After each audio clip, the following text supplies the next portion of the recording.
de nous dire s'ils nous entendent bien, s'ils nous entendent correctement. En tout cas, on va pouvoir passer directement. Désolé de ce petit retard. Bienvenue à tous, merci, bienvenue à l'émission Tortifoot. C'est un immense honneur d'avoir Sylvain Marchal avec nous. Vraiment, c'est un très, très, très, très grand honneur. Vraiment, merci beaucoup. Encore 1000 fois merci. On a eu du mal. Je peux témoigner de sa gentillesse. Ah oui, on a eu du mal avec la régie, mais vous inquiétez pas, en tout cas, tout est réglé. N'hésitez pas à nous dire dans le chat, voilà, si tout va bien. Il cherche des sponsors d'ailleurs pour améliorer la qualité. Donc n'hésitez pas dans le chat à envoyer aussi un petit don. Un petit don. Alors, Papito, allez-y, je vous laisse guider le début d'émission. Allez. Oui, donc déjà, comme vous l'avez dit, coach, on est vraiment ravis d'accueillir Sylvain. Sylvain, un grand merci, notre invité exceptionnel du soir, qui on va pouvoir parler notamment de son parcours, mais aussi de l'actu foot qui est assez riche cette semaine, avec un menu, comme vous le voyez, assez intense, hein, avec un gros focus sur le parcours de Sylvain, et ensuite un retour vraiment avec une nouvelle rubrique aussi, bien sûr, qui nous ont concocté notamment Simon, le coach, et Nathan Loco qui vont nous présenter ça de main de maître. Voilà, donc je vais passer rapidement à la présentation des chroniqueurs qui nous accompagnent ce soir avec un petit nouveau, vous l'avez vu, il nous a rejoint, c'est un spécialiste des nouvelles technologies, il est là pour nous apporter sa patte, son expertise un petit peu sur tout cet univers des nouvelles technologies dans le football. J'ai nommé Yo la Data. Salut les gars, merci de votre invitation. Merci de votre invitation, ça fait très plaisir. Ensuite, pour compléter ces chroniqueurs, il y a évidemment la base, la solidité de notre équipe. Nathan Loco. Merci. Bien sûr, le chef d'orchestre de l'émission, sans qui rien ne serait possible. Surtout ce soir. D'ailleurs, le chat nous confirme, tout le monde nous entend très très bien et on est très content de recevoir Sylvain et notamment le nouveau chroniqueur Yo la Data. Et dans la même occasion, je vais présenter très rapidement Manuel Papito Elsour. Alors, le menu rapidement. On enchaîne. Ouais, non, le menu rapidement. Donc, Sylvain, déjà, merci beaucoup d'être avec nous. J'ai envie de commencer par une question un peu assez simple et finalement d'actualité.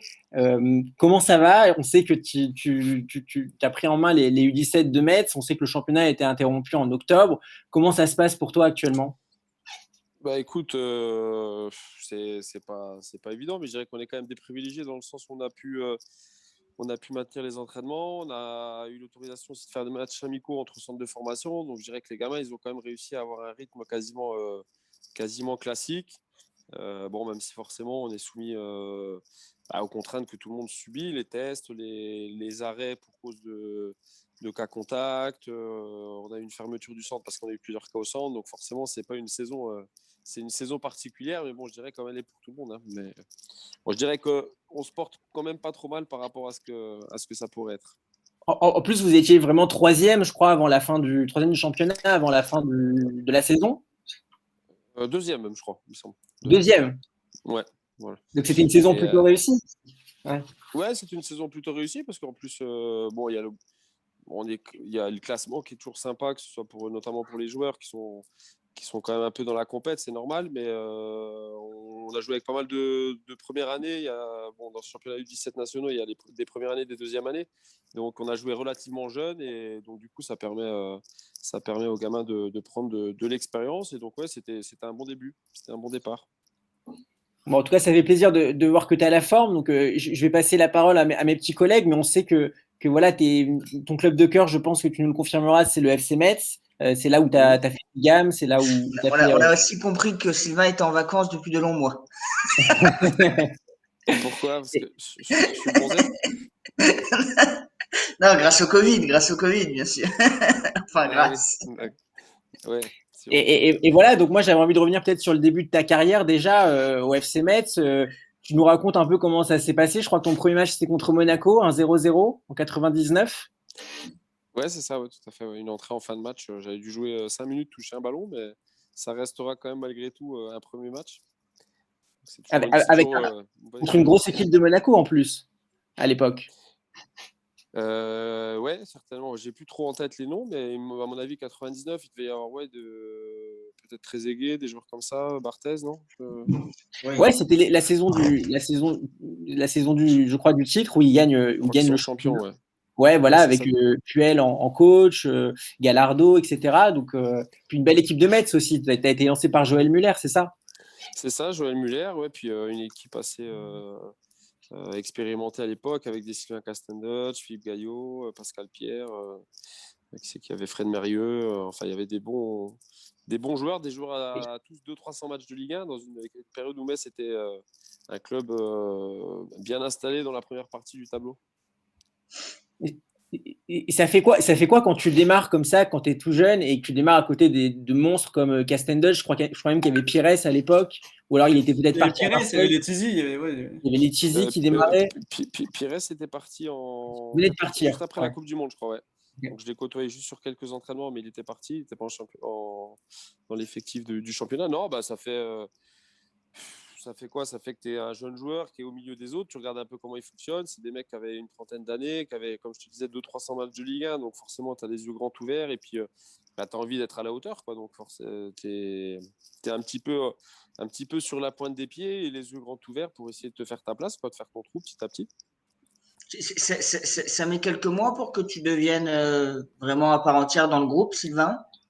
Bah, moi, là, j'ai eu un parcours un petit peu atypique dans le sens où, je dirais, de 16 à 19 ans, j'ai fait toutes les équipes de France de jeunes. J'ai été très vite jouer en équipe réserve, entraînement avec les pros. Et puis, à partir de 19 ans, de mon premier match, jusqu'à, je dirais, mes 3 premières saisons en pro, j'ai peu joué parce que j'étais beaucoup blessé. J'ai eu les ligaments croisés, ligaments de la cheville, j'ai été opéré 3 fois. Enfin bon, j'ai eu beaucoup de blessures sur mes premières années de joueur professionnel. Et du coup, j'ai jamais été au départ un titulaire vraiment rapidement. J'ai joué des bouts de. Je jouais, je me blessais, je mettais du temps pour revenir à niveau. Et du coup, c'est ce qui fait que j'ai manqué un peu de continuité au départ. Mais après, par contre, bon, j'étais bien intégré dans le groupe, et puis, etc. Mais j'ai pas beaucoup joué sur les premières années.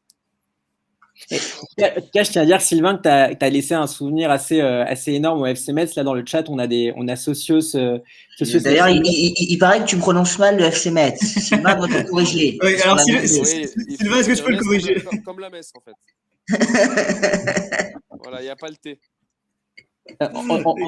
Ouais, vas-y, Loco. Alors, non, juste pour dire, merci pour tous. N'hésitez pas à poser toutes vos questions dans le chat à Sylvain. Donc, on va les prendre. On va juste, d'abord faire un bon débrief sur sa carrière. Ça va prendre du temps parce que sa carrière est bien chargée et bien longue. Donc, mais après, vous inquiétez pas, il va répondre à toutes vos questions. Et en tout cas, merci encore de votre soutien. Vas-y, Papito, continue. Non, ouais, je disais juste que Socios FCMS nous disait que tu étais un exemple sûr et en dehors du terrain. Est-ce que c'est quelque chose qui t'a toujours tenu à cœur d'être à la fois bon sur le terrain mais aussi en dehors? C'était quelque chose d'important pour toi? Bah écoute, moi j'ai jamais rien fait de spécial pour passer pour quelqu'un d'exemplaire, etc. Bon, moi j'ai toujours fonctionné en essayant de faire du mieux que je pouvais avec les valeurs que m'ont transmis mes parents dans l'éducation, et puis voilà, essayer d'être je suis toujours parti du principe que même si on avait des qualités de joueur de foot, on était des gens normaux et que ça n'octroyait aucun passe-droit sur le fait de traiter les gens, etc. Et donc moi j'ai toujours fonctionné comme ça, et avant d'être joueur, quand j'étais joueur, et puis maintenant, donc voilà, essayer d'être respectueux des gens qui t'entourent, essayer de faire le maximum de ce que tu peux faire. Alors des fois tu es bon, des fois tu es moins bon, mais en tout cas voilà, c'est comme ça que j'ai mené ma carrière et c'est comme ça que je fonctionne encore actuellement. Ouais. Loco, vas-y. Non, c'est vraiment l'image que moi aussi, enfin, qu'on garde tout, je pense, de Sylvain. Moi, j'ai jamais enfin, les défenseurs qu'on aime bien, quoi, rugueux, qui travaillent, qui sont bons sur l'homme. Et pour le coup, c'est l'image que tu as donnée, je pense, à bon nombre de passionnés du championnat de France. Et rien que pour ça, bravo, franchement, bravo.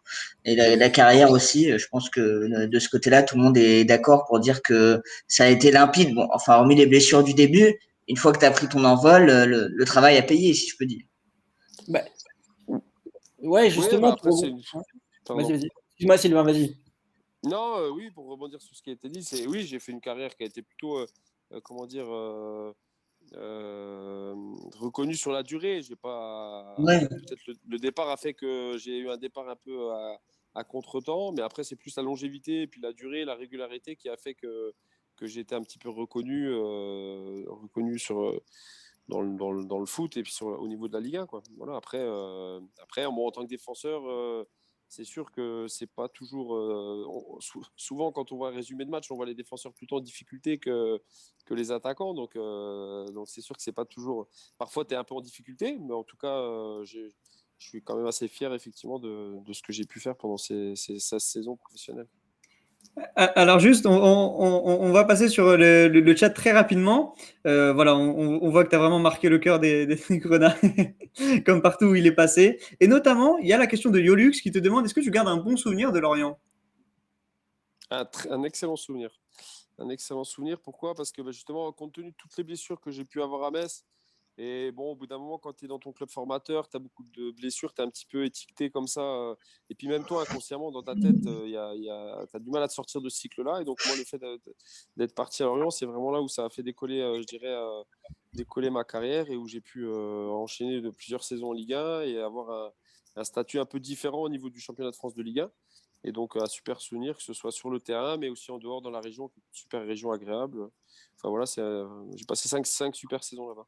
Surtout que tu connais au final le meilleur classement de l'histoire de Lorient, il me semble, 7e, ça? Ouais, tout à fait. Ouais, il y avait une super équipe, quoi. Sur le coup, il y avait pas mal de joueurs qui étaient ou pas forcément connus ou qui venaient des divisions inférieures, mais quand tu regardes le parcours des joueurs après, effectivement, il y avait du Christophe Jallet, Fabrice. Il y a du Gamero. Koscielny, je crois qu'il est là, Laurent. Koscielny, ouais, dans la meilleure saison. Ouais. Une très belle équipe. Il y avait une belle équipe. Ouais. Je pense même qu'on aurait pu. Bon, après, l'inconvénient d'un club comme Orient, c'est qu'il n'y avait pas une grosse pression populaire et il y a eu quelques matchs où ça a un tout petit peu relâché. Et on aurait pu avoir quelques points de plus, je pense, en fin de saison. Mais bon, ça reste un beau classement. Ouais. Ouais, clairement. Vas-y, Loco. Non, vas-y, Manu, vas-y. Non. Du coup, moi, je voulais avoir un peu ton avis sur la période Christian Gourcuff. Qu'est-ce qui t'a apporté, toi, en tant que défenseur, et comment est-ce qu'il vous parlait dans le vestiaire? Est-ce que voilà, ce style de jeu à la Lorientaise qui a vraiment marqué la fin des années 2000, est-ce que c'était quelque chose qui vous a vraiment, sur lequel il a vraiment insisté, ou alors c'était vraiment parce que vous avez une synergie entre tous les joueurs finalement sur le terrain? Il y avait un peu de tout parce que je pense que c'est un coach qui laissait beaucoup, peut-être contrairement à l'image qu'il peut transmettre de l'extérieur, qui laissait beaucoup de liberté à ses groupes. Et puis en termes de, je dirais, en dehors du terrain, on avait je dirais quasiment une totale liberté dans le fonctionnement. Donc il fallait quand même un groupe de joueurs assez sérieux, je dirais, pour pas faire n'importe quoi. Et après, sur le terrain, moi, j'ai vraiment adoré son approche, les entraînements. Moi, en tant que défenseur, les choses étaient très claires. Qui fait quoi quand on a le ballon, quand on l'a pas. Et donc, je trouve qu'il arrive à tirer le meilleur de ses joueurs. Enfin, en tout cas, sur notre génération, il a vraiment tiré le meilleur. Il a réussi à révéler aussi des joueurs qui n'étaient pas forcément connus au départ. Et en tout cas, moi, je lui tire un coup de chapeau parce qu'il je dirais qu'il m'a relancé. Il m'a permis d'avoir une deuxième partie de carrière super intéressante. Et même l'équipe, tu sentais que tout le monde prenait beaucoup de plaisir avec Gourcuff. Enfin, le but, c'était vraiment de jouer, même pour les défenseurs. Il y avait des différences par rapport à ce que tu as connu au début ou même dans les autres clubs, ou pas particulièrement? Ouais, parce que il y avait un système de jeu qui était le 4-4-2, qui était assez huilé. Il y avait une volonté effectivement de jouer, mais il y avait surtout une organisation par rapport à l'image qu'il a de le jeu, machin, etc., qui est vrai, hein, mais je veux dire, il y a surtout une organisation défensive vachement précise. Et moi, en tant que défenseur, ça m'a beaucoup aidé parce que le fait de bien défendre collectivement, c'est plus facile quand tu es défenseur. Et puis après, dans le jeu, effectivement, les séances d'entraînement, j'aimais beaucoup. Bon, d'ailleurs, je m'appuie beaucoup sur ce qu'on faisait aussi maintenant en tant que coach. Et ouais, il avait une approche assez collective du jeu, en fait. C'est ça, c'est vraiment une approche collective pour que chacun participe, que ce soit défensivement ou offensivement, participe au jeu, etc. Et c'était bien, franchement, c'était super, super intéressant. Il t'a inspiré pour ton job d'aujourd'hui de coach au sein du centre de formation, et tu reprends des bonnes idées qui vous a transmis lorsque tu étais joueur? Ah ouais, clairement, oui, il m'a beaucoup inspiré. Après, je dirais comme beaucoup de monde, on prend un petit peu à droite à gauche des différents coachs et je me suis inspiré je m'inspire, je dirais, des différents coachs que j'ai eus, mais en tout cas, lui, dans l'approche du jeu et dans la méthodologie, dans l'organisation, je m'inspire beaucoup de lui, ouais, effectivement. D'accord. Et selon toi, c'est quoi qui a manqué à Lorient, justement, peut-être pour atteindre ce petit truc en plus, peut-être pour jouer l'Europe, Vous étiez vraiment pas loin une année ou deux. Qu'est-ce Je te qu'il a dis, manqué pour faire la différence? je pense un petit peu de. Comment dire je vais pas De dire pas le avoir. relâchement, mais Ouais. quand t'es pas attendu et que tu fais que t'es huitième, t'es septième, bah, finalement tu te dis que c'est déjà bien. Donc bah, peut-être qu'inconsciemment sur quelques matchs, des matchs à l'extérieur ou des matchs un petit peu moins clinquants à domicile, bah, tu fais un match nul et peut-être cette ambition d'aller chercher plus. Alors peut-être que tout simplement on n'avait pas forcément les qualités pour faire plus, mais je pense qu'on aurait pu un petit peu, alors je vais appeler ça de l'ambition, ou peut-être être poussé un peu plus par le public sur certains moments, ou peut-être le coach aussi, qui de temps en temps nous soit peut-être plus, justement, un peu plus, pas exigeant, mais un peu plus dur avec nous, pour gratter une place ou deux, quoi. Bon, je sais pas, on n'aurait pas été champion de France, mais peut-être qu'on aurait pu se mêler un peu plus facilement à la course, peut-être aller chercher une ou deux places, quoi. Et justement, donc, alors tu fais cette très, très belle période de l'Orientès finalement, sur lequel on pourra éventuellement revenir, mais après tu pars, je crois que tu pars libre finalement à Saint-Étienne, c'est ça? Oui, c'est ça, ouais. Alors pourquoi justement être parti libre, pourquoi est-ce que les dirigeants n'ont pas souhaité, enfin pas pourquoi, mais du moins est-ce que c'était un souhait de ta part de partir, ou alors est-ce que tu n'as pas eu de proposition de la part des dirigeants pour rester à Lorient, qui Bah, restait si, à l'époque l'équipe? il voulait que je prolonge, mais j'étais en fin de contrat. Bah, moi, ça me permettait de signer un bon contrat, déjà, clairement. Et j'étais en fin de contrat avec il y avait Marama Veyrua à l'époque aussi qui était en fin de Ouais. contrat. Je crois que Kevin Gamero partait. Enfin, je sens. Il y a Koscielny aussi qui part, non? Fin d'un cycle. Je crois qu'il part avant. Ouais, je sentais plutôt la fin d'un cycle, en fait, c'est ça. Moi, j'avais fait 5 ans. Et en gros, il me proposait de prolonger de 3 ans. Donc, j'avais 30 ans. Donc, en gros, où je terminais, dans ma tête, c'était où je terminais à Lorient, où j'essayais d'aller voir autre chose et puis de Et me frotter à plus gros, quoi. pour le côté anecdote, Sylvain, il y avait d'autres clubs que Saint-Étienne ou ça s'est fait facilement avec ça? Il y avait Rennes et Nancy, ouais, tout à fait. Ah, sympa. Ouais. Et Bon, il y Nancy, avait en pas. tant qu'ancien Messin, c'était un peu. Nancy, c'était pas possible. Ah, c'était compliqué. Non, le Stade Rennais, c'est pas mal. Ouais, Rennes Bravo, pour un ancien bravo Lorient, coach. c'est compliqué. Non, moi c'était pour Voilà. le Stade Rennais, moi. Attends, nos parents sont de Rennes, donc ouais. Ouais, Ah, Rennes, faut pas c'était. dire, faut pas dire. Rennes, il fallait attendre un tout petit peu. Saint-Etienne me voulait vraiment. Saint-Etienne, et puis Saint-Etienne, même s'ils avaient. Je signe quand ils font 2 saisons. Ils venaient de faire 2 saisons un peu compliquées, mais bon, Saint-Etienne, dans ma tête, et d'ailleurs, je ne regrette pas, ça restait Saint-Etienne. Et de mon parcours, souvent, bon, hormis le fait d'avoir été formé à Metz, on retient surtout le fait d'être passé par Saint-Etienne. Bon, c'était 2 années qui étaient plutôt convenables, surtout la deuxième, où pareil, vous n'êtes pas loin des places européennes. Bah, Du la deuxième, groupe. on est premier jusqu'au mois d'octobre-novembre, je crois, hein. On fait un super début de saison. C'est là où Dimitri Payet. Ou c'est la première, peut-être. Je Non, sais plus. voilà, la deuxième, j'ai vu, c'est là aussi où Aubameyang, il fait une super saison. Deuxième, vous finissez septième, je Ouais, crois. c'est la deuxième, alors, c'est ça. Ouais. Bah, c'est la deuxième saison, on part très bien. Je crois qu'il y a Dimitri Payet qui est appelé en équipe de France. On avait pareil, on avait des bons joueurs et il nous a pas manqué grand-chose pour aller. Mais en tout cas, c'était une belle expérience. Les derbies contre Lyon, un engouement. T'as vu une différence énorme entre un club comme Saint-Étienne ou un club comme Lorient et Metz, Sylvain, tout de suite, en termes de pression? Bah, c'est un cran au-dessus. Ça se rapproche un peu de Metz dans le sens où c'est un club populaire avec des gens qui viennent au stade depuis longtemps, avec un passé, ça se rapproche un petit peu, mais peut-être en plus important, avec une résonance nationale, quoi.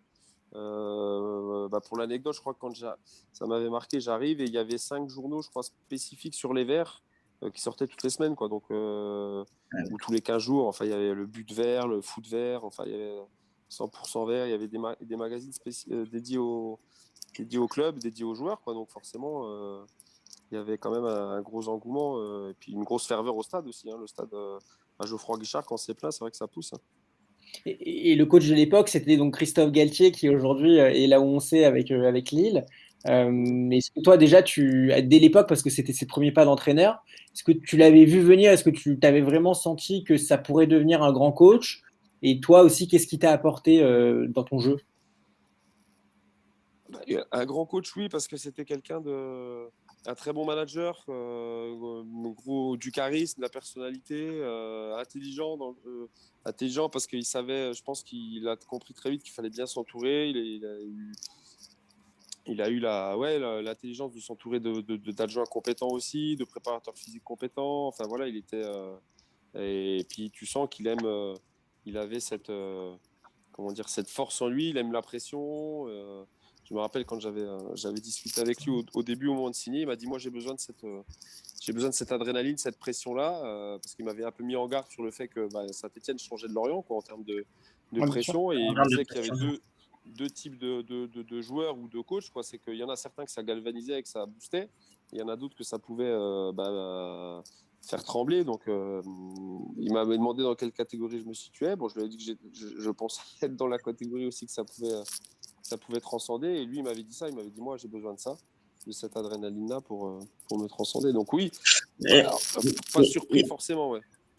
Il y a une question sur le chat, justement, Sylvain, j'en profite, entre Galtier, entre Muller, entre Gourcuff, et après, et je crois qu'il y a eu Hans, voilà, Oui, Bastia. ok, il devient entraîneur adjoint. Hein. Quel est celui qui t'a le plus marqué un petit peu, si on peut faire une hiérarchie, enfin, si tu peux répondre, quoi, on va dire. Ouais, les gens ils aiment bien le meilleur, tout ça, mais très sincèrement, j'ai eu la chance de côtoyer quand même des entraîneurs, Ah, Galtier c'est des beaux coachs, c'est des beaux coachs. un des meilleurs entraîneurs français, Gourcuff qui est bon, après on aime ou on n'aime pas, mais qui a fait quand même plus de 20 ans de coaching, Joël Muller qui a été un des recordman du monde des recordman de France du nombre de matchs de Ligue 1, enfin voilà, Frédéric Kant, qui est quand même un entraîneur aussi qui a roulé sa bosse. C'est des coachs qui ont de la bouteille, qui sont des coachs compétents, expérimentés, et chacun dans son style m'a apporté quelque chose. Et alors moi je dirais toujours un petit peu peut-être Gourcuff, parce que c'est une période où j'avais besoin aussi, et puis c'est peut-être celui avec qui je me retrouve le plus en termes d'idées de jeu. Mais par contre tous c'est des bons coachs. Et puis maintenant quand tu passes un peu de l'autre côté, quand tu es joueur, tu te dis bon, les entraîneurs ils sont trop comme ci, trop comme ça. Quand tu es coach, même si chez les jeunes tu t'aperçois que c'est pas facile, et que de durer comme ça 15 ans, 20 ans, ça réclame des compétences. C'est clair. D'ailleurs, Papito, on peut passer peut-être autour du stade, parce que là, il nous reste, je crois, 8 minutes sur le DOS. Ouais. Non, moi, du coup, assez rapidement, du coup, sur ton passage aussi à Bastia, donc je vais poser une question sur Bastia plutôt. Bastia, c'était à l'époque où tu es, c'est une équipe où il y a beaucoup d'anciens de Ligue 1, des Roten, des Squillaci, des Landreau, des Ilan, etc. Moi, je garde un super souvenir de cette époque-là. Voilà, j'ai envie de te dire, est-ce que toi aussi, est-ce que tu as vibré aussi, j'imagine, à Furiani et dans la ferveur corse? C'est une expérience exceptionnelle. Vraiment, je souhaite et bon, je suis resté qu'une saison, mais ça a été une expérience exceptionnelle. C'était le club venait de passer 10 ans dans les divisions inférieures, Ligue 2 nationale. C'est vrai. C'était la remontée en première division, avec un groupe effectivement expérimenté, mais dans une ambiance de folie. Vraiment, on a joué les 2 premiers matchs. J'ai en souvenir les 2 premiers matchs, on joue PSG et Saint-Etienne à domicile. On va reconnaître la pelouse, comme tous les joueurs, 1h15 avant le match. Et il y avait déjà 12 000 personnes en furie dans le stade 1h30 avant le match, quoi. Donc chanter, en plus avec les odeurs de la Corse, les chants corses, la chaleur, etc. C'était exceptionnel. Et on fait une saison plutôt bonne. D'ailleurs, on finit, je crois, 10e. Ouais, 10-12e. 10-12e, on se maintient assez facilement. Et c'est un super souvenir. Ouais. Et un mot, parce qu'on a aussi beaucoup d'abonnés sur le Torti Chat et qui suivent le Torti Foot, qui sont corses, qui supportent Bastia. Qu'est-ce que tu penses de la montée là, qui a été acquise cette semaine de Bastia en Ligue 2? C'est quand même une grande nouvelle pour le foot corse. C'est une super nouvelle. C'est un vrai club. C'est un vrai club historique, il y a une passion comme pas possible.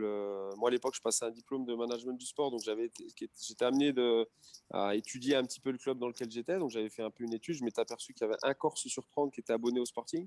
Donc, c'est le club de toute l'île, quoi. Et les gens, tu vas partout, ils te parlent du club, ils te reconnaissent. C'est vraiment. Donc, je suis très, très content qu'ils retrouvent la Ligue 2, la Ligue 1, qu'ils se réinstallent dans le haut du championnat français, quoi. Ça promet des beaux derbies avec Ajaccio. Ouais. Alors Papito, on va passer au tour du stade. Alors Johan, je sais que tu as une question pour Sylvain. Vas-y. Ouais, absolument. Du coup, Sylvain, tu es passé au centre de formation de Metz, tu as joué pro, et puis tu es à nouveau au centre de formation mais en tant que coach aujourd'hui. Du coup, qu'est-ce que tu as vu évoluer au sein de ce centre de formation et notamment, est-ce que, par exemple, aujourd'hui, vous utilisez beaucoup plus les données, même pour les jeunes, au sein du centre de formation? Ouais, bah ça a évolué beaucoup dans le travail. Ce qui a évolué, c'est que le travail il est beaucoup plus individualisé. Nous, on était, bon, on en parle souvent, on était par exemple pour l'ensemble des joueurs, il devait y avoir 2 coachs pour 40 joueurs. Maintenant, il y a 4 coachs par équipe, donc il y a plus d'individualisation du travail, que ce soit au niveau athlétique, technique, dans tous les domaines. Il y a plus de travail vidéo. Moi, les premières vidéos que j'ai vues de moi, c'est quand j'ai démarré avec les pros, quoi. Maintenant, les jeunes en U17, voire même en U15, ils sont filmés. On leur fait des petits retours parfois vidéo. Donc dans le travail, ça a beaucoup évolué. Et puis après, dans l'entourage, je dirais que bon, moi, j'avais la chance d'être en équipe de France. J'étais un des rares qui a eu un agent assez tôt, donc à l'âge de 17-18 ans. Mais maintenant, même un gamin de 15-16 ans, il est approché par des agents. Il est approché. Donc l'environnement a beaucoup, beaucoup évolué. Il y a de plus en plus de monde autour des joueurs et qui leur disent pas tout le temps des vérités. Et ça rend, je dirais, c'est encore plus difficile, je dirais, pour les jeunes de maintenant et qui perdent un peu plus vite leur insouciance. Et c'est peut-être plus compliqué à gérer maintenant que ça l'était il y a 20 ans. Et comment vous arrivez à les protéger? Ou en tout cas, essayer de les protéger? En leur disant en essayant de leur faire partager notre vécu déjà, parce que malgré tout, bon, même si des fois ça fait des discours d'anciens, mais c'est vrai que quand on est passé par là, on sait un petit peu, ça nous permet de leur raconter un peu nos petites expériences, et puis ensuite en leur racontant, en leur disant la vérité, que nous en tant que coach, on est là plutôt pour eux et sans trop d'intérêt quelque part, alors que l'entourage, par contre, enfin l'entourage, je dirais notamment les agents, même s'il ne faut pas généraliser, mais ont plutôt eux ont intérêt à ce que ça marche pour eux-mêmes, pour les agents plus que pour le gamin, quoi. Ce qui n'est pas notre cas. Bien sûr. C'est clair. Et d'ailleurs, on va passer à Nathan qui a eu aussi une question. Bon, moi, j'avais une question, Sylvain. Bon, elle est peut-être un peu simple, mais finalement, je pense qu'elle vaut le coup. Ce qui est simple, c'est toujours le meilleur. Non, est-ce que tu aurais aimé jouer hors de France ou est-ce qu'il y a eu des pistes, une anecdote croustillante? Tu as failli partir un moment à l'étranger ou pas du tout? Est-ce que ça aurait été un rêve? Bah, écoute, j'ai eu la possibilité d'aller à 2 reprises. À la fin de ma période à Metz où ça se passait moyennement, j'ai fait des essais en Angleterre, donc à Wolverhampton notamment. Et puis ça s'est pas fait. Et après, par contre, à la fin de ma première année à Lorient, j'ai eu on va peut dire une petite anecdote. C'est que j'avais Beşiktaş, le club turc, qui me voulait. Ah, Et donc qui me faisait déjà une belle proposition, qui était un bon club ouais, turc. ouais, Et donc financièrement. ouais, financièrement c'était intéressant, et en fait moi au fond de moi je voulais pas trop y aller, et je voulais me servir de cette offre-là pour renégocier un bon contrat avec Lorient. Et en fait donc j'attendais, au départ je faisais un petit peu, je lui disais oui oui oui, et puis au fur et à mesure lui il pensait que je voulais faire monter les enchères du côté turc, et en fait à chaque fois il me rappelait pour me proposer encore plus que ce qu'il m'avait proposé la fois d'avant, et au final je me suis retrouvé avec une offre assez exceptionnelle.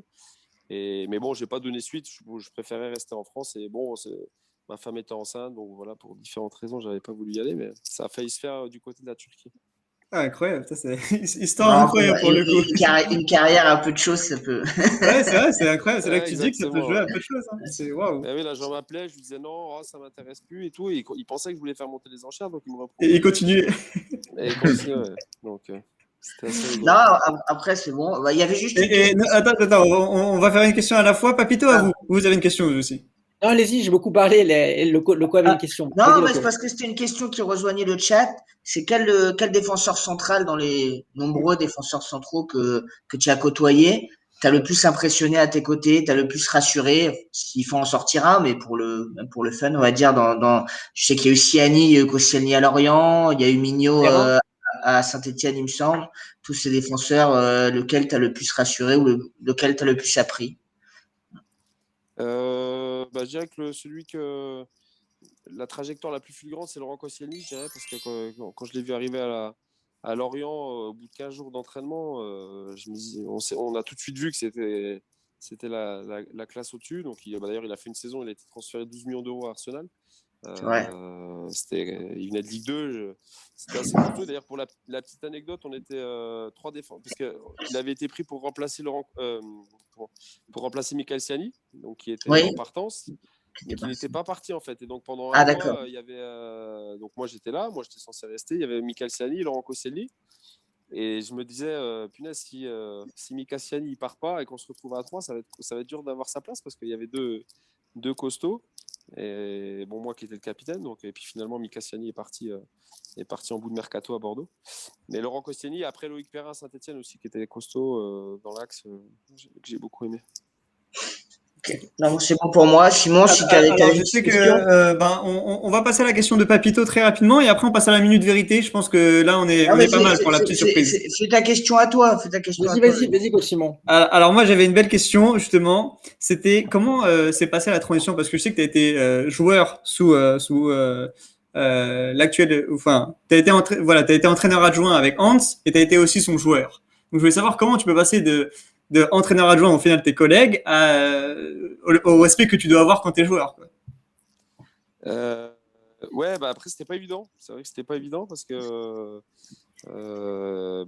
pour la raison que tu viens de dire, j'ai mis du temps à pouvoir le tutoyer en fait déjà. À ce point-là. Ouais, je l'appelais coach, tout ça. Bon, c'était un peu délicat. Et puis en plus, bon, c'était ma première expérience en tant qu'adjoint, donc dans un staff, etc. Mais c'était une bonne expérience. Après, malheureusement, c'était une saison compliquée d'un point de vue sportif. Mais en tout cas, moi, j'ai beaucoup appris dans cette année-là. Et après, ça se fait petit à petit. Après, c'est quelqu'un d'assez cool en dehors, donc il m'a mis à l'aise. Et puis voilà, ça a été pas trop mal. En plus, t'as beaucoup appris de lui, quoi, pour ton expérience actuelle. Ah oui, surtout dans un contexte, je pars du principe qu'on apprend beaucoup dans les périodes compliquées. Et là, en l'occurrence, c'est une saison compliquée. Et c'est vrai que j'ai beaucoup appris de sa façon de fonctionner, même si, après, chacun a son caractère et il y a des choses que je ferais différemment. Mais en tout cas, c'est quelqu'un qui a une vraie personnalité, un vrai charisme et qui a réussi à tenir la barque dans un contexte difficile. C'est clair, c'est vrai. Alors, messieurs, je vous propose, si vous voulez, on passe à la minute vérité. Je pense qu'il y a un vrai challenge là-dessus. Oula. Allez. On a perdu Sylvain. Voilà, j'ai l'impression. Tu lui as fait peur. Alors, donc, non, on va garder Sylvain parce que la régie a eu des problèmes en ce début d'émission. Donc, les animations, on va les garder. Je laisse, c'est Loco ou Papito pour la minute vérité? Non, Loco. Allez, alors j'y vais. Alors, Sylvain, le jeu est simple. Tu as 2 propositions. Tu es obligé de jouer le jeu. Je sens les questions à la con. Je sais pas C'est comme ça chez nous. Non, c'est tout mignon. Il n'y a pas de piège, Sylvain. Il y a toujours 2 possibilités. Je démarre. Geoffroy Guichard ou Sansaforien? Sansaforien quand même. On prend Simon, tu prends les notes. Le Sansaforien plein, pas en période de Covid. Obligé. Crêpe bretonne ou quiche Lorraine? Crêpe bretonne. Finale de Coupe de France, Lorient ou Metz? Déjà, c'est Metz, c'est pas Metz. Voilà. Voilà, exactement. Non, au début d'émission, on est tolérant. C'est quand te dit, c'est comme la Metz. Alors, c'était quoi la question? Finale de Coupe de France, Metz ou Lorient? Metz aussi. Metz, ok, je prends note. Préférence entre sauver un but sur sa ligne en tant que défenseur ou marquer un but de la tête sur corner? Je dirais que ça dépend du score, mais marquer un but quand même. Dans les préférences entre Joël Muller, qui t'a fait démarrer ton premier match en Ligue 1, ou Christian Gourcuff, l'entraîneur sur lequel tu as le plus, on va dire, pris ton envol? Les deux sont importants, mais je dirais Gourcuff. Pris note. Si tu avais la possibilité, entraîner à Saint-Etienne ou entraîner à Bastia?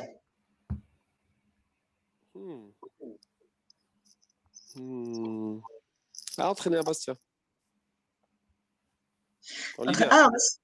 Bastia, pas mal. Pour le soleil. Ça m'a surpris. Il m'en reste une ou deux. Bon, le temps, c'est ça.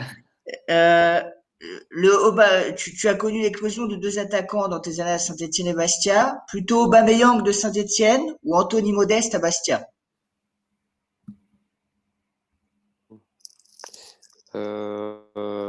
Anto, c'est mon pote. Allez, Aubameyang quand même. D'accord, bien vu. Et la dernière, dans l'équipe qui finit 7e avec toi à Lorient, dans la défense à 4, il y avait Koscielny, Marchal, Sosa et Jérémy Morel. Lequel des trois autres t'a le plus impressionné? Ah, Il Koscielny. l'a dit. Koscielny. Nickel. Merci Sylvain d'avoir joué le jeu. De rien, merci. C'était gentil, c'était gentil. Bravo les amis. Alors, on passe à la rubrique Tortue Web, les amis. Allez, C'est très rapidement, en fait, Sylvain, pour te présenter cette rubrique. C'est, en fait, voilà, tout ce qu'on a vu sur le web depuis toute la semaine qui vient de se passer. Donc là, actuellement, on a Neymar qui est avec Gotaga, un célèbre youtubeur qui a fait une compétition d'e-sport. Alors, nous avons également, nous avons aussi Jean-Michel Larquet qui a tiré à boulet rouge sur le Paris Saint-Germain. La façon dont ils se font expulser, les propos, les gestes, il n'y a rien, aucune maîtrise par rapport à l'adversaire. Ce sont des enfants capricieux.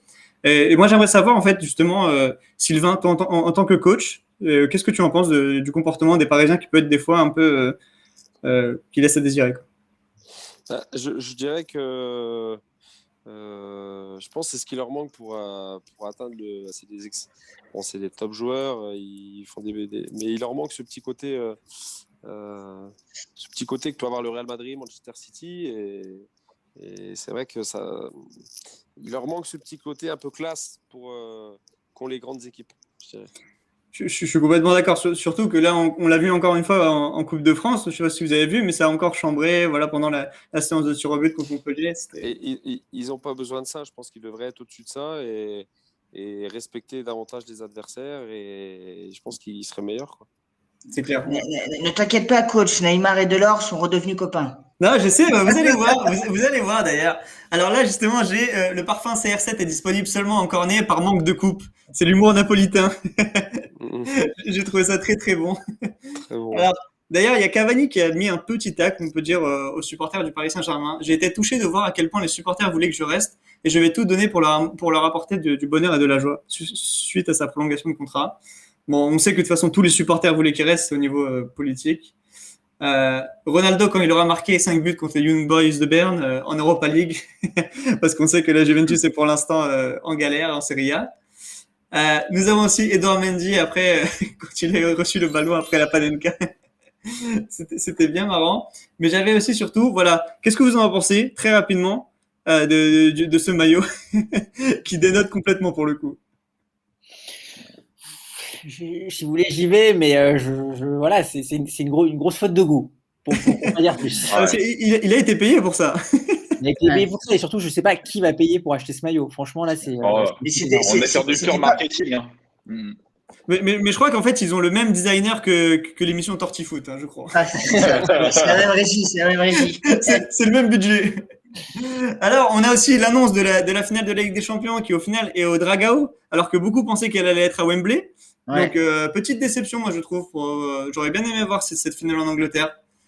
Et d'ailleurs, on termine par justement Neymar avec son copain Delors. Ils se sont réconciliés, mais regardez le tweet, il y a marqué un mec qui méritait d'être nominé au trophée UNFP et Neymar. Parce qu'on sait que Neymar a été nominé et Delors ne l'a pas été. D'ailleurs, qu'est-ce que tu en penses, toi, Sylvain? Est-ce que tu penses que cette décision est juste? C'est délicat parce que bon, pour moi, ça reste intrinsèquement, ça reste quand même un des meilleurs joueurs, voire le meilleur joueur du championnat de France. Il fait des choses qu'aucun joueur ne font. Et sur le talent, sur le génie, bien évidemment, qui mérite d'être dans les meilleurs joueurs du championnat. Maintenant, je crois qu'il a fait qu'un match sur 2. Il a dû faire 16 matchs. 16 matchs. Après, je pense aussi que pour les trophées, c'est plus vendeur d'avoir Neymar nominé que Delors ou un autre. Donc après, ça dépend quels sont les critères. Sur le talent, le génie, il n'y a pas de problème. Sur l'ensemble de la saison, effectivement, il manque quelque chose. Et toi, tu penses que ça peut jouer la notoriété du joueur, tu penses? Je pense que, ouais, à mon avis, oui. Peut-être pour le marketing, pour la dimension marketing, je pense que c'est plus vendeur d'avoir Neymar et Mbappé en photo que certains autres joueurs, quoi. C'est bien les joueurs qui votent pour la nomination. Il me semble que dans les nombreux trophées UNFP cette année, il n'y a eu aucun joueur d'ailleurs de l'équipe Messine, alors que Metz a fait plutôt une bonne saison. Ouais, ça aurait pu être. Le gardien, notamment, Okidja, je crois qu'il n'a pas été nominé, si je ne me trompe pas. Il y en a qui se sont plaints. Enfin bon, c'est toujours un peu pareil, hein, il y a des équipes qu'on oublie vite, quoi. Quel joueur? Le gardien, j'écorche son nom un petit peu. Mais... Ah, Okidja? Oui, voilà. Je sais qu'il y en a qui il aurait pu y être. Après, ces nominations-là de fin de saison ou ces nominations individuelles, elles sont forcément subjectives. Et puis bon, ça dépend. Effectivement, ça dépend quand même du club dans lequel tu es, de l'impact médiatique que tu as, de comment on parle de toi. Il y a la qualité du joueur forcément, mais il n'y a pas que ça. Hein. C'est clair, c'est vrai. Alors, messieurs, on va très rapidement retourner sur la Coupe de France qui a eu lieu cette semaine. Donc, on a vu le Paris Saint-Germain se qualifier en extremis contre Montpellier à la séance de tir au but. Monaco, ça a terminé comment, messieurs? 5-1, hein, 5-1 Monaco, on va dire que le boulot a été bien fait. Oui, je suis un peu triste parce que j'y croyais au début au 1-0. Alors, juste, Sylvain, tu restes avec nous pour débriefer de la Coupe de France? Ouais, bah, comme vous voulez. Écoute, Ah, c'est un honneur pour nous. Nous, on est très heureux. Là, tu nous fais notre soirée, là, vraiment on est heureux. Oui, là, tu nous rends heureux. Là, j'ai pas du tout le match. Hein. Non, mais on va parler d'ailleurs. On va parler de Paris justement. Est-ce qu'on peut dire que Paris a une dépendance à Mbappé? On a vu on a vu le retour de Mbappé, comment il fait du bien. Est-ce que vous pensez que Paris a une dépendance à Mbappé cette année ou pas? J'ai envie de poser la question à Yola Data qui est bien préparé. Ouais, bah moi je pense qu'effectivement ils ont une dépendance à Mbappé. Alors il a eu un début de saison un peu compliqué, mais sur cette fin de saison, on voit bien qu'il est sans arrêt décisif. Et on l'a vu encore hier, hein, il sort et derrière il y a l'égalisation de Montpellier. Euh, Maintenant, je pense que ce qu'il apporte, c'est aussi un état d'esprit et pas que ses stats. On le voit on l'a vu contre Saint-Etienne par exemple, où il est déchaîné sur la fin de match et c'est lui qui gagne le match, enfin qui fait gagner le match à lui tout seul quasiment. Donc ouais, je pense qu'il y a une dépendance à Mbappé. Ouais. C'est clair. D'ailleurs, j'ai une question pour Sylvain. En tant que coach, si tu avais Mbappé ou Neymar, on te dit, ok, tu peux en prolonger un seul des deux. Elle est difficile la question. Ah non, elle n'est pas difficile. Mais... Ah ouais? Je pensais te piéger un peu. Ouais, non, enfin moi je prolonge Mbappé sans hésiter et je prolonge pas Neymar si je suis directeur sportif du PSG, mais je le suis pas donc. Et pour quelle raison? Parce que je pense que déjà Mbappé est plus jeune, donc forcément en termes de potentiel revente, je pense que comment dire, je dirais que Neymar a pas, comment dire, je pense que le PSG joue mieux avec Mbappé et sans Neymar qu'avec Neymar et sans Mbappé. Et d'ailleurs, toi, tu penses que là, vu qu'ils ont prolongé Neymar, tu penses que ça va se faire la prolongation de Mbappé ou tu crois pas trop? Je sais pas du tout. Je sais pas du tout. Après, j'aurais tendance à dire que plus ça traîne, moins c'est bon pour Paris, mais après. Après, justement, il y a aussi ça, plus ça traîne, moins c'est bon pour Paris, mais aussi il y a des rumeurs qui disent que justement, il n'y a pas eu d'offre concrète du Real de Madrid, qui oui, en manque après, d'argent. Le problème, c'est que il y a de l'argent nulle part, donc c'est peut-être ce qui va faire que tu vas rester là-bas. Les sommes, moi, c'est difficile. Non, moi, c'était une petite question annexe, j'en profitais. Est-ce que cette dépendance à ce genre de joueur, Sylvain, toi, ça t'embête ou tu trouves ça normal ou dans un club comme Metz, pour bien prononcer, est-ce que le collectif est primordial et toi, tu trouves qu'il faut pas dépendre que d'un seul joueur ou ça te choque pas plus que ça? On dépend toujours des grands joueurs. Tu regardes le Real sans Benzema, c'est un peu moins bon. Dans chaque équipe, il y a des grands joueurs. Maintenant, la difficulté, c'est de savoir qu'est-ce que fait le grand joueur pour l'équipe. Est-ce qu'il participe au jeu collectif? Est-ce qu'il se met en écart du jeu collectif? Quel comportement il a quand il n'a pas le ballon? Quand il a le ballon dans le vestiaire? C'est tout ça qui fait que. Et en fait, c'est pas le grand joueur qui pose problème, c'est comment il se comporte et qu'est-ce qu'il fait au quotidien. Et bon, c'est là que parfois Paris, par rapport aux autres clubs, est un peu en difficulté. Ils ont des très grands joueurs qui parfois n'ont pas des comportements qui sont exemplaires, quoi. Ou qui sont en rapport avec leur talent, je dirais. D'ailleurs, il y a un très bon commentaire qui dit, ça se trouve Mbappé fait comme Sylvain, il fait monter les enchères. C'est possible. Ouais. C'est pas les mêmes Ça, sommes, à mon avis. Hein. Alors, messieurs, on va passer à la Liga en folie. Désolé, on peut pas trop passer de temps sur Monaco. Bon, de toute Un peu façon, de c'était retard. un match plié. On a pris un peu de peu retard dire. avec l'Europe. Donc, on a une Liga en folie, une fin de Une saison fin de championnat de incroyable. dingue. Vraiment, vraiment incroyable pour le coup. On a eu le faux pas du Barça. On a eu justement l'Atlético qui a un peu la voie libre pour finir ce championnat. Qui est-ce que vous voyez vous voyez l'Atlético champion, le Real au final qui peut les accrocher? Qu'est-ce que vous en pensez, mes amis? Moi, je peux prendre la main si vous voulez. Je trouve que l'Atlético quand même là a fait un grand pas en battant la Sociedad, qui était le plus gros adversaire des 2 dernières journées. Bon, le Real a vraiment payé son match nul à Séville. Ils avaient vraiment l'occasion de faire le break et de, je pense, vraiment gagner le championnat. Et malheureusement, ils n'ont pas saisi l'opportunité. Donc, j'ai du mal à voir l'Atlético passer à côté du titre maintenant, quoi. Ils ont vraiment leur destin en main. Euh, pour moi, tout autre résultat qu'un titre côté Atlético, ce serait une déception vu le nombre de points qu'ils ont aujourd'hui. D'ailleurs, est-ce que vous avez vu encore que Suarez je crois qu'il a marqué ou il a fait une passe D. Enfin, il fait une saison incroyable. Comment on peut expliquer ça, Sylvain, voilà, depuis 2, 3 ans, il y a des vraies erreurs, on va dire, de recrutement au niveau du Barça. Quand on voit qu'un joueur comme Suarez peut partir. Ben, après, c'est des stratégies de club. Hein. Après, maintenant, qui gère le sportif là-bas bon, le recrutement, c'est un domaine dans lequel tu fais jamais du 100%. Il y a forcément des échecs. À quel moment tu lâches tes joueurs? Est-ce que c'est trop tôt? Est-ce que c'est trop tard? C'est pas simple. Maintenant, c'est vrai que quand tu t'aperçois que Suarez, il est parti, il fait une bonne saison ailleurs, forcément. Et quand toi, tu es Barcelone et que tu vas perdre le titre contre l'Atlético Madrid, bon, tu te dis que tu n'as pas fait un bon coup. Mais c'est sûr que là, le Barça, depuis quelques temps, ils ont mal géré, je pense, une fin de cycle de joueurs formés au club. Et puis après, en termes de recrutement, ça a été un petit peu compliqué. Et forcément, c'est pas évident. Après, bon, tu regardes que chaque club a des cycles, hein, donc des C'est clair. cycles positifs, des cycles négatifs. Et il n'y a aucun club qui reste en haut tout le temps, quoi. Non, il y a besoin de renouveau, c'est sûr. Ouais. C'est un championnat que tu aimes bien, que tu suis la Liga, Sylvain?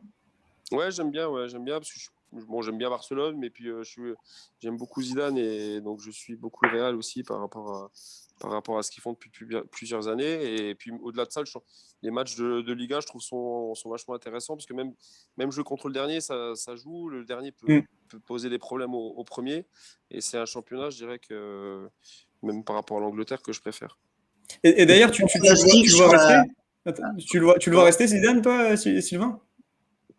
Si je vois Zidane rester, je pense pas, non. Ah oui, Ah bon? tu penses que non, ça y est, c'est terminé, quoi. Fini? Ouais.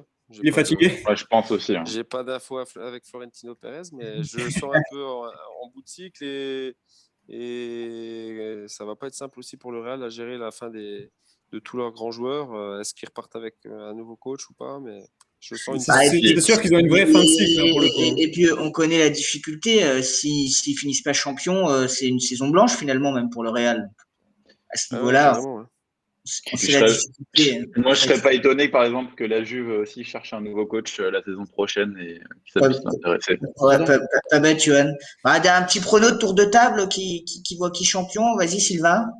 Pour Bon, je vais l'Espagne. rester sur le Real quand même. Allez, c'est le cœur qui parle, même si c'est une grosse cote. Hein. Vas-y, Johan. Ça, c'est beau. Je pense que l'Atlético, ils vont aller au bout et qu'il n'y a que Madrid qui pourrait, enfin, le Real qui pourrait les rattraper, mais l'Atlético ira au bout. Et coach? Non, moi, l'Atlético. Et en plus, j'espère que l'Atlético. Moi, j'adore cette équipe. Et vous, Loco? Non, l'Atlético aussi. Pour la régularité sur l'ensemble de la saison, quand même, ils ont été premiers la majorité du temps. Et pour des joueurs revanchards comme Suarez, rien que pour ça, j'aime pas trop quand on jette des stars comme ça, des mecs qui ont marqué le club. D'ailleurs, il y a une question super intéressante dans le chat. En parlant de recrutement, est-ce qu'ils pensent que les petits clubs, entre guillemets, les petits clubs comme Lorient ou Metz, sont destinés à vendre leurs meilleurs joueurs aux gros? Est-ce que, en fait, comme vous avez directement, enfin, la question est claire?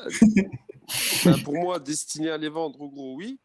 Maintenant, c'est au bout de combien de temps? La question, c'est est-ce que tu leur fais faire 10-12 matchs et tu les vends sans trop les utiliser avec ton équipe première, ou est-ce qu'ils font 2 saisons, ils permettent à l'équipe première d'avoir des bons résultats et tu peux les vendre après? C'est ça, Et- il faut être. Toi, Sylvain, chez toi, dans les U17, par exemple, tu as des joueurs qui comprennent rapidement qu'ils sont au-dessus des autres et qui, comme tu dis, maintenant, il y a des agents très vite, très tôt, qui sont déjà amenés à avoir des sollicitations extérieures. On va en avoir quand même à ce niveau-là, pas encore. Non, dans mon groupe de joueurs, non, pas trop. Enfin, il y a des bons joueurs, mais je veux dire, il n'y a pas des joueurs qui sont. On a un 2004 qui a signé pro. On a un ou deux qui sont un petit peu au-dessus, mais je dirais c'est plutôt des profils c'est des bons joueurs. Après, t'as pas de. Sur le chat, on nous a parlé notamment de Lenny Lacroix. Ouais. On nous a parlé de Lenny Lacroix. On nous demandait si tu le voyais faire une belle carrière. Voilà, qu'est-ce que tu pensais de son potentiel? C'est un garçon qui est 2003, qui est en équipe de France. Donc, c'est un gars qui a 18 ans, qui est en équipe de France, qui sont en train avec les pros depuis 6 mois, 1 an, et qui a un beau potentiel. Qui a un beau potentiel et qui, j'espère, va réussir chez nous déjà dans un premier temps. Et puis après, essayer de peut-être aller plus haut. Mais oui, c'est un bon joueur. Ouais. D'ailleurs, comment ça se passe la transition, justement? Tu es en contact permanent avec l'entraîneur de l'équipe officielle? Écoute, non, parce qu'on n'est pas sur les. Enfin, à partir de l'année prochaine, on sera sur le même site d'entraînement. Autrement, on n'est pas sur les mêmes sites et donc on n'a pas des contacts réguliers. D'accord.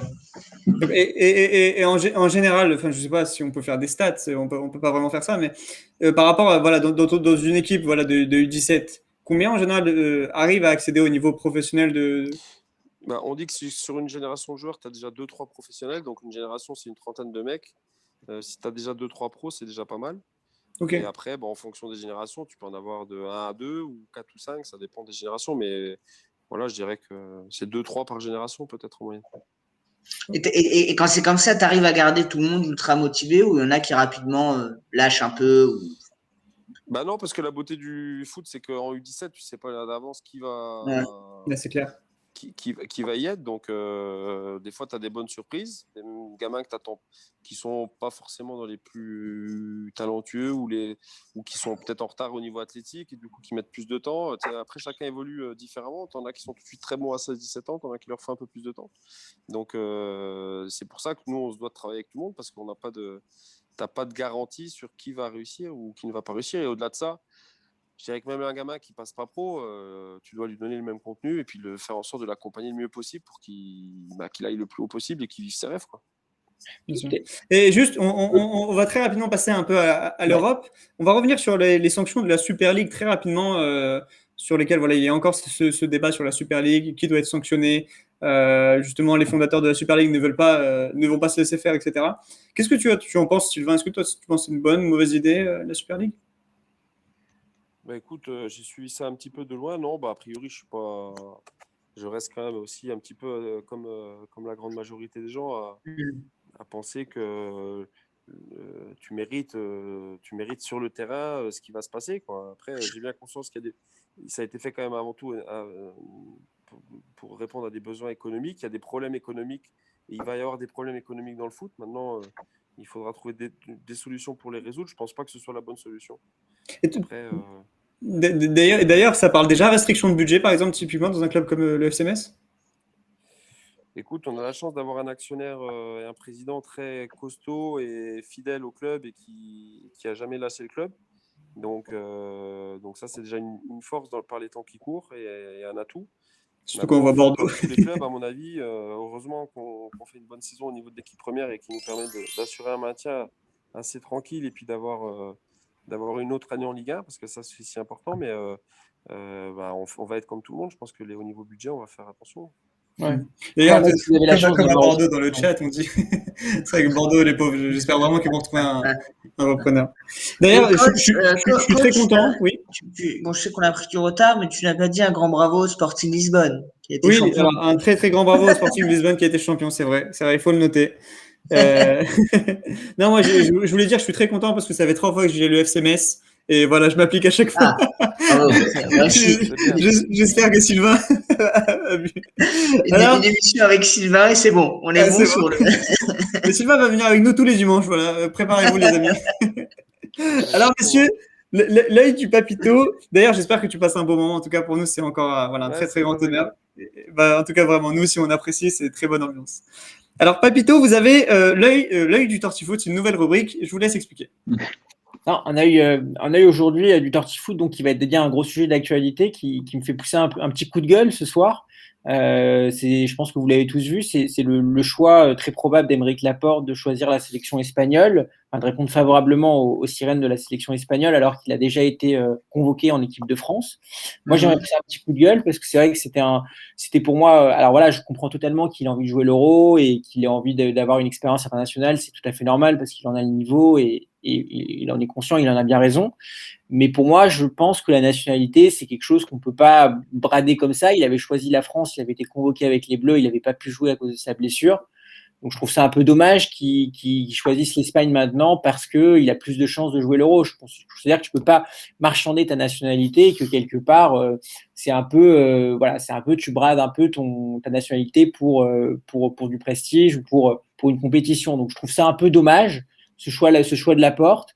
Et je voulais vraiment avoir votre réaction, et notamment celle de Sylvain aussi par rapport à ce choix alors même pas des binationaux, mais pour le coup de certains joueurs qui font le choix parce qu'ils voilà, pour le fait de jouer dans une sélection, de choisir une nouvelle nationalité.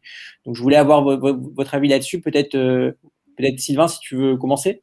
Bah, pour moi, l'équipe nationale, c'est quelque chose de. On en parle souvent avec les binationaux. C'est au-delà du fait de vouloir jouer avec la meilleure sélection ou celle avec laquelle tu as le plus de chances d'être sélectionné, c'est avant tout vers quel pays tu te sens le plus proche. Voilà. Si tu te sens, je ne sais pas si tu as la double nationalité. Je sais pas, sénégalais, français, tu choisis pas le Sénégal parce que tu te dis j'ai pas la possibilité d'aller en équipe de France. Pour moi, c'est si tu choisis le Sénégal, c'est parce que tu te sens vraiment sénégalais. Et donc après, après je suis pas dans la tête d'Aymeric Laporte, mais si s'il choisit l'Espagne, tu dois te sentir vraiment français, espagnol, pardon. Et c'est pas un choix par défaut ou Moi, moi, contre un moi, moi, moi, sélectionneur ou moi, contre. moi, Sylvain, Voilà, après, Sylvain, il n'y a que lui qui a la réponse. j'en profite sans te couper, Sylvain, mais si tu peux rebondir, est-ce que pas pour trouver un coupable, mais est-ce que tu penses pas que Deschamps, là, même si on sait qu'il aime pas trop des fois apporter des nouveautés ou de changer un petit peu son groupe, on va dire ça de cette manière-là, est-ce que tu penses que si demain Laporte va avec l'Espagne, il est fautif Deschamps dans l'affaire ou pas du tout, c'est un choix personnel? Bah, il serait fautif parce qu'il l'a pas pris en fait. Voilà. Donc c'est-à-dire que si Deschamps le prend, il se sent français. Ouais, je suis d'accord avec Sylvain. Je suis d'accord avec Sylvain. Pour moi, Non, mais disons que si on considère que Laporte a le niveau de ces nations-là, après, je comprends le côté nationalité, mais est-ce que si tu attends trop et que tu sais que tu as un niveau, sachant qu'il joue, on sait, à Manchester City, bon, voilà, qu'il est ce qu'il est, est-ce que tu penses aussi que c'est normal d'être influencé indirectement par les sélectionneurs en présence ou pour toi, c'est juste une question du cœur par rapport au pays d'appartenance? Tu peux dissocier Bah, les bah, deux ou pas du tout? pour moi, non, pour moi, c'est pas un problème comment dire, de sélectionneur. Là, c'est vraiment purement comment dirais-je, un choix du cœur, quoi. Est-ce que tu te sens, de quel pays tu te sens? Après, Deschamps, il a aussi il y a des bons défenseurs centraux, donc c'est pas simple non plus. Euh, Pourquoi plus lui Mais qu'un autre? Ça, c'est des choix qui sont subjectifs, quoi. Après, je sais qu'il y avait eu une polémique un peu identique avec Savanier, Amouma aussi, qui avait des origines algériennes et que l'Algérie avait convoité. Et eux avaient dit pour le coup non, nous on est français, on veut pas, on adore l'Algérie, c'est le pays de nos grands-parents, mais on veut pas jouer pour un pays qui n'est pas le nôtre. Moi j'avais trouvé ça plus logique que le choix de Laporte, qui même il a joué en Espagne longtemps, me semblait un peu dommage parce que il avait alors, une pas binational quoi. Voilà. ouais, c'est vrai qu'il a joué longtemps en c'est Espagne. des choix de club, là. En club, oui, tu choisis un choix sportif, un choix, etc., de carrière, etc. Voilà, Quand il s'agit de l'équipe nationale, c'est des choix de de cœur. cœur Ouais, et ouais. de ressenti. Et voilà, Après, c'est vrai que je pense. Petite question bonus, Sylvain, toi, t'as eu un moment, t'as été proche de tout ce qui était équipe de France, où il y a eu des rumeurs, ou pas plus que ça? Jeune ou moins non, jeune? je pense pas, parce que je pense pas. J'ai fait des sélections de jeunes, comme je t'ai dit, j'ai eu une sélection d'espoir. Et ensuite, j'étais beaucoup blessé. Puis après, bon, quand tu n'es pas dans les clubs qui font la Coupe d'Europe, etc., avec le niveau des concurrents, c'est délicat. Je pense que j'étais un bon joueur de Ligue 1. Il m'a manqué certainement des choses pour être alors peut-être réussir plus tôt les saisons que j'ai faites à 27 ans, les faire à 22 ans, pour après aller dans des clubs plus hauts, mais j'ai jamais été au port de l'équipe de France. Ok. Juste, Yola Tata, vous aviez une question. Ouais, alors c'est pas forcément une question, mais c'est pour rebondir sur le cas Laporte. Moi, je pense qu'effectivement, il se sent peut-être un peu espagnol au fond, même si sa première nationalité reste la France. Maintenant, je pense que c'est aussi un compétiteur et avec le niveau qu'il a, il joue à City, même s'il n'est pas tout le temps titulaire. Je pense que c'est un garçon qui a envie de faire un Euro, qui a envie de faire une Coupe du Monde et quoi qu'il en coûte, il a envie d'y participer et du coup, je pense que son choix, il est surtout tiré par ça, quoi. Ouais, mais Yo la data, On va terminer là-dessus, hein, monsieur. Très vite. Je comprends ce que tu dis, mais comme dit Sylvain, et je partage complètement ce choix-là. Pour moi, la sélection, ça reste un choix de cœur. Et même si tu es compétiteur, tu as forcément envie de jouer une grande compétition. Tu peux pas dire comme ça, je joue pour l'Espagne parce que l'Espagne me veut et que la France me veut pas. Non, justement, si tu es un compétiteur, tu vas te battre encore plus pour gagner ta place en équipe de France. De toute façon, on termine là-dessus. De toute façon, Sylvain avait perdu son écouteur, il n'a pas écouté ce qu'a dit. J'ai entendu quand même. Non, je rigole. Alors, juste, moi, je vais donner très rapidement mon avis. Pour moi, c'est. Non, mais on l'arrête. Non, On l'arrête. Non, on va passer. Je suis pas que la régie. On va passer au Torty Market, mais juste avant, pour moi, c'est un opportuniste, si je peux me permettre, parce qu'il avait souhaité jouer pour l'équipe. Émeric Laporte au Torty. Non, mais il avait souhaité jouer pour l'équipe de France. Donc pour moi, c'est facile. Je suis complètement d'accord avec Sylvain. Pour moi, c'est un club de cœur. C'est un choix de cœur. Et je sais pas, le cœur ne change pas en plein milieu. Alors, on va passer à le Torty Market. C'est une nouvelle rubrique, encore beaucoup de nouvelles rubriques en l'honneur de Sylvain. Encore merci d'être avec nous. On a mis le paquet. On a mis le paquet. Ouais. Alors, allez-y, coach Loco, c'est à vous. Non, l'idée, on fait un petit, on est un peu en retard, donc je pense qu'on va faire moins de choses que prévu. Mais l'idée, c'est chacun son tour. On va commencer par Sylvain, mais après chacun aura son joueur. Je donne un joueur. Il y a des rumeurs de transfert en ce moment sur lui, comme on approche du mercato, et on donne son avis. Tu pars ou tu restes? Alors, on va commencer avec Kamavinga. Kamavinga à Paris, Sylvain. Tu pars ou tu restes? Si je suis Kamavinga ou si je suis. Oui. Voilà, on va se mettre dans la peau du joueur. Ouais, je vais à Paris. Moi. Et dans la peau du Paris Saint-Germain? Les deux, ouais.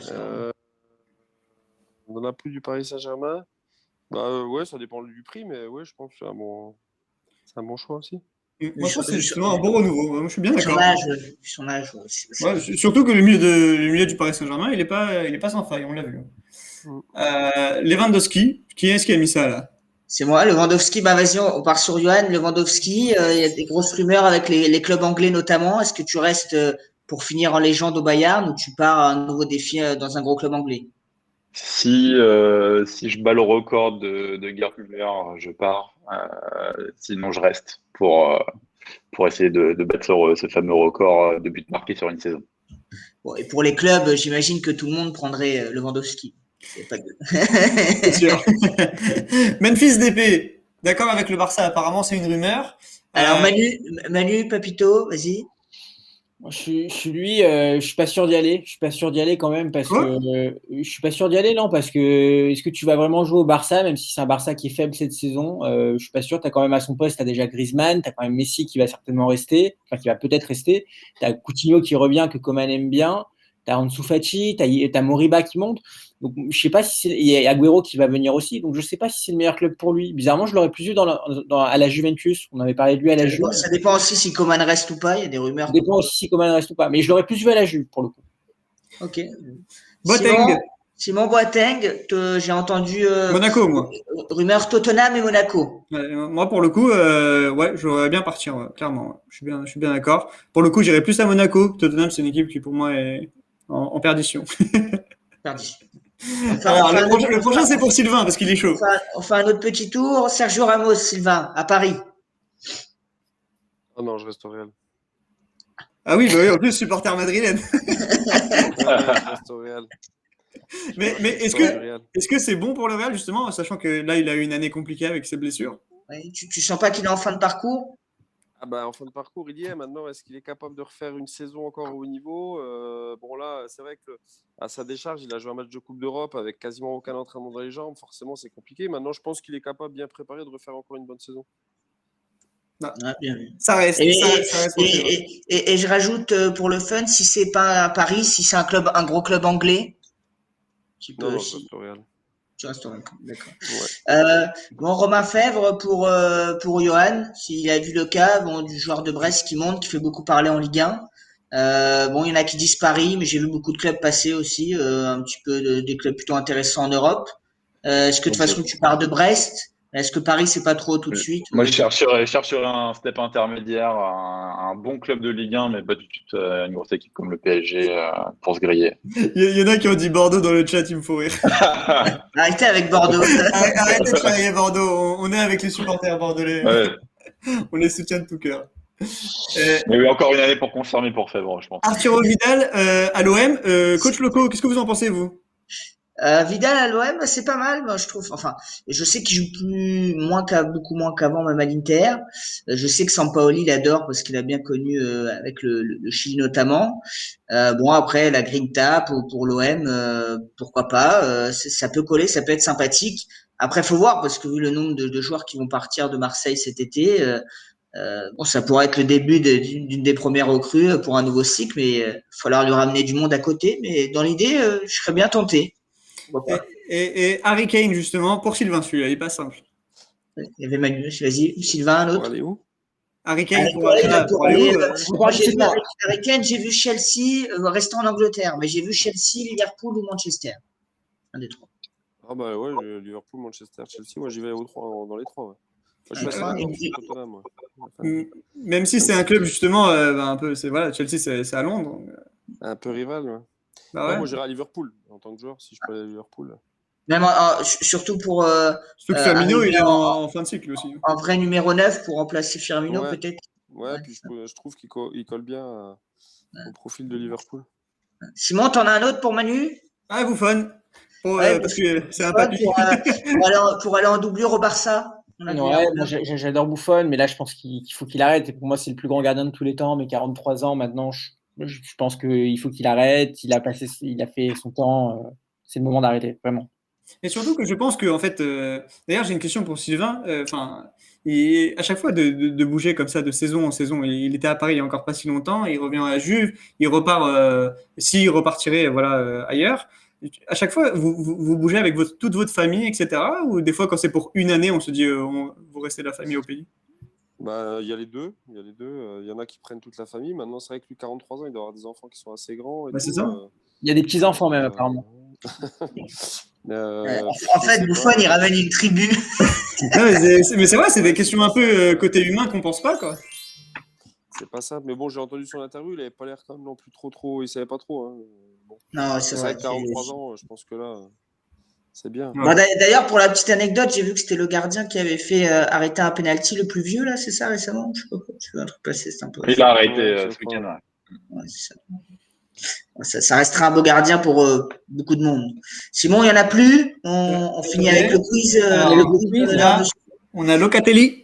Et là, Locatelli à Paris, c'est pour toi, Simon, et après on peut attaquer le quiz en l'honneur de Non, Simon. Locatelli, c'est pas pour moi. Locatelli, qui a un avis, Locatelli. Je pense que tout le monde ne connaît pas le Locatelli. Si, Si, si. si, si. Non, mais Je suis en train de gérer la régie, c'est pour ça. Locatelli Non. qui a fait un bel interview sur le PSG pour est-ce que c'est trop pour lui ou voilà. T'en penses quoi, coach? Le Loco, pardon.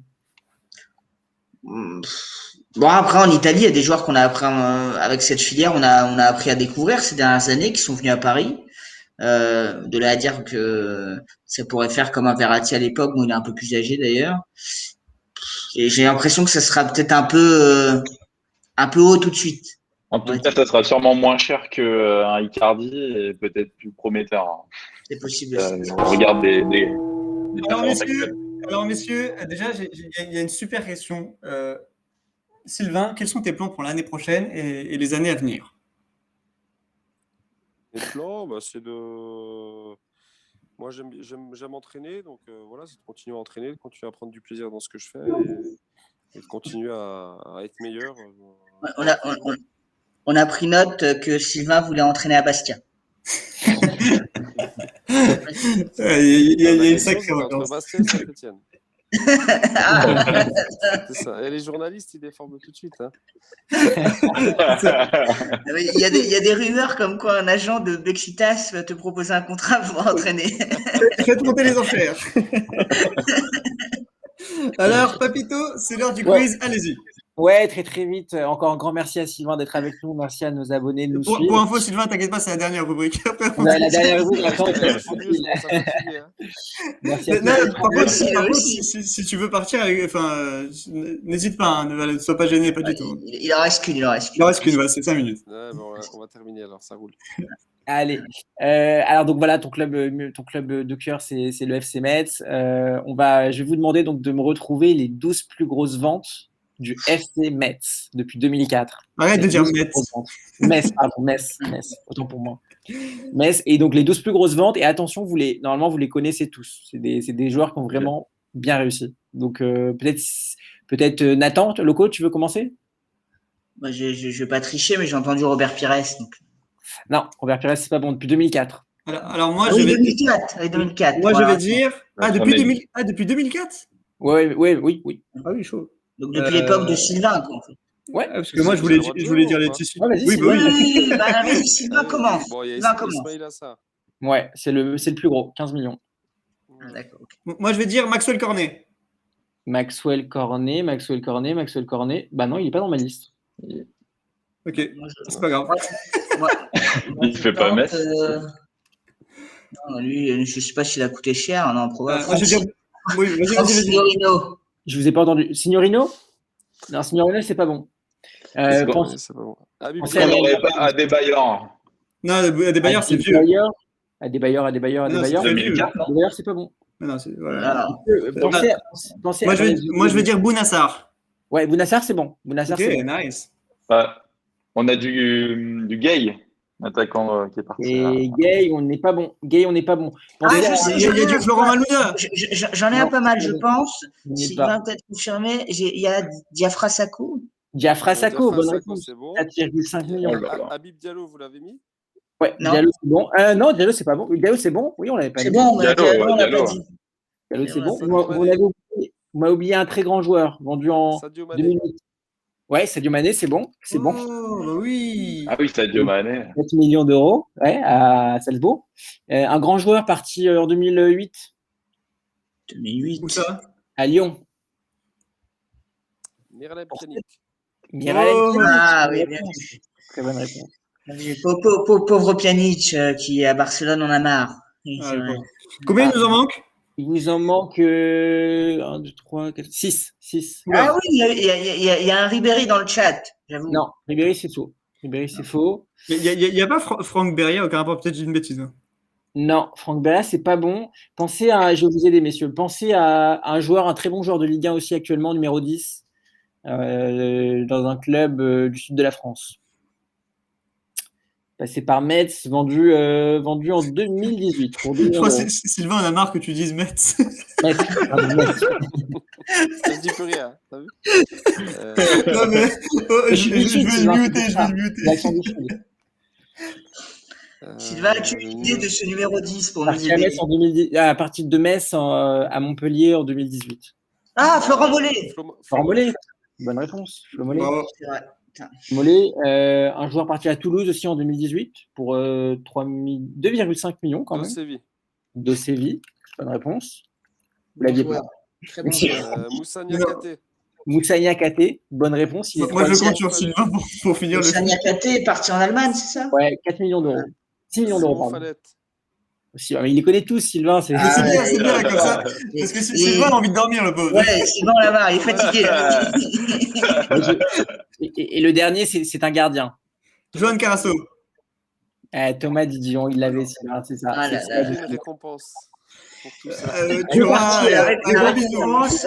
la récompense, c'est à la semaine prochaine. Alors, moi, juste avant de terminer, déjà, merci mille fois, Sylvain, d'avoir accepté notre invitation. Franchement, merci beaucoup.